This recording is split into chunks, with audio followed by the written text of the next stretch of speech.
పాడి పంటల ఛానల్ చూస్తున్నటువంటి రైతు సోదరులందరికీ నా నమస్కారాలు. నా పేరు కైపు బయ్యపు రెడ్డి.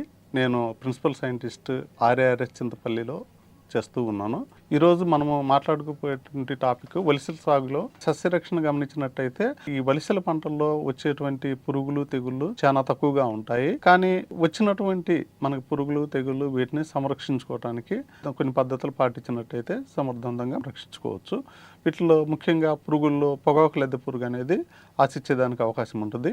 ఇవి ఆకులు కింద భాగంలో గుడ్లు పెట్టి గుడ్ల నుంచి వచ్చినటువంటి పిల్లలు ఆకుల్ని గోక్కుని తిని నష్టం కలిగించేదానికి అవకాశం ఉంటుంది. ఆ విధంగా ఆకు సరిగా లేనట్టయితే పూత గింజ కట్టేదానికి కూడా సమస్యగా అవుతుంది. కాబట్టి దీని నివారణకు గాను క్లోరోపైరిఫాస్ 2.5 మిల్లీలీటర్లు లేదా ప్రొఫెనోఫాస్ అనే మందు 2 మిల్లీలీటర్ల నీటికి కలిపి పిచికారీ చేసుకోవాలి. అట్లాగే పేనుబంక దీప పురుగులు గిన ఇవి ఆశించినట్టయితే తల్లి పిల్ల పురుగులు ఆకుల్లో రసాన్ని పీల్చి మొక్క యొక్క ఎదుగుదలని మనకి తగ్గిస్తాయి.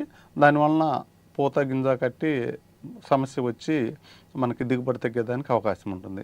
దీన్ని నివారణకు గాను థయోమిథాక్సామ్ అనే మందును 0.2 గ్రామ్స్ లేదా ఫిప్రోనిల్ అనే రసాయనిక మందును 2 మిల్లీలీటర్లు లీటర్ నీటి కలిపి పిచికారీ చేసుకోవాల్సి ఉంటుంది. అట్లాగే తెగుళ్ళలో గమనించినట్లయితే ఆకుమచ్చ తెగుళ్ళు వస్తాయి లేదా బూడిద తెగులు కూడా వచ్చేదానికి అవకాశం ఉంటుంది. ఈ ఆకుమచ్చ తెగుళ్ళు వచ్చేసి చిన్న చిన్న గుండ్రని గోధుమ రంగు వలయాలుగా ఏర్పడి ఆకుని ఎక్కువగా నష్టపరిచేదానికి అవకాశం ఉంటుంది. ఇవి గాలిలో తేమ ఎక్కువగా ఉన్నప్పుడు ఈ మచ్చలు పెద్దయ్యి ఒకదానికొకటి కలిసి మొత్తం ఆకు ఎండిపోయేదానికి అవకాశం ఉంటుంది. అట్లాగే ఇవి ఆకుల నుంచి మొక్కలు మొదల మీద కూడా వ్యాపించేదానికి అవకాశం ఉంటుంది. సో దీని నివారణకు గాను మ్యాంకోజిబ్ అనే మందును లీటర్ నీటికి 2.5 గ్రాములు వంతును కలిపి పిచికారీ చేసుకోవాలి. బూడిద తెగులు 35 నుంచి 40 రోజుల తర్వాత గాలిలో ఎక్కువ తేమ ఉన్నట్టయితే ఈ మచ్చలు ఏర్పడి ఆకుల మీద బూడిద లాగా కప్పేసేదానికి అవకాశం ఉంటుంది. దీని నివారణకు గాను డైనోక్యాప్ అనే మందును 1 మిల్లీలీటర్లో లీటర్ నీటికి కలిపి పిచికారీ చేసుకుని నివారించుకోవచ్చు. ఈ పంట కోత 95 నుంచి 110 రోజుల్లో వివిధ రకాలను బట్టి వాతావరణ పరిస్థితిని బట్టి మనకి కోతకు వచ్చేదానికి అవకాశం ఉంటుంది. ఆకులు ఎండిపోయి రాలిపోయి తర్వాత పుష్పగుచ్చము నల్లగా మారిన తర్వాత మాత్రమే మనం పంటను కోయాలి. అట్లా గమనించినట్టయితే గింజ పూర్తిగా గట్టింది అనేది గట్టిపడినట్టు మనం గమనించాలి.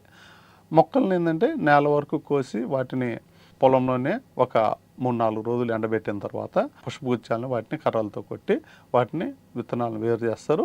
వేరు చేసిన తర్వాత 2-3 రోజులు మనము ఎండలోనే ఆరబెట్టి తర్వాత బస్తాల్లో నిల్వ చేసుకోవచ్చు.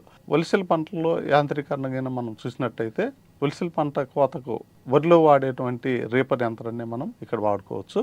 ఇక్కడ ఒక 2 గంటల్లో మనం 1 ఎకరాన్ని కోయచ్చు వలిసల పంటని. దీనికి వచ్చేసి దాదాపు 1 లీటర్ కంటే కూడా తక్కువ పెట్రోలే మనకి అవసరమవుతుంది.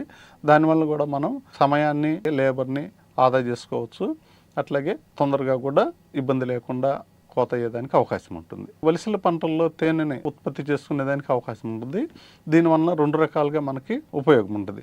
ఒకటి, ఈ వలిసల పూత దశలో ఉన్నప్పుడు తేనె పెట్టెలు పెట్టడం వల్ల పరపరాగ సంపర్కం జరిగి దిగుబడి పెరిగేదానికి అవకాశం ఉంటుంది. అట్లాగే తేనె కూడా ఉత్పత్తి అవ్వటం వల్ల 2 రకాలుగా ఆదాయము రైతుకి సమకూరేదానికి అవకాశం ఉంటుంది. అంతర పంటలు గిన చూసినట్టయితే రాజ్మా అట్లాగే సామలు రాగులు వేరుశెనగ వీటిని కూడా అంతర పంటలుగా వేసుకోవచ్చు.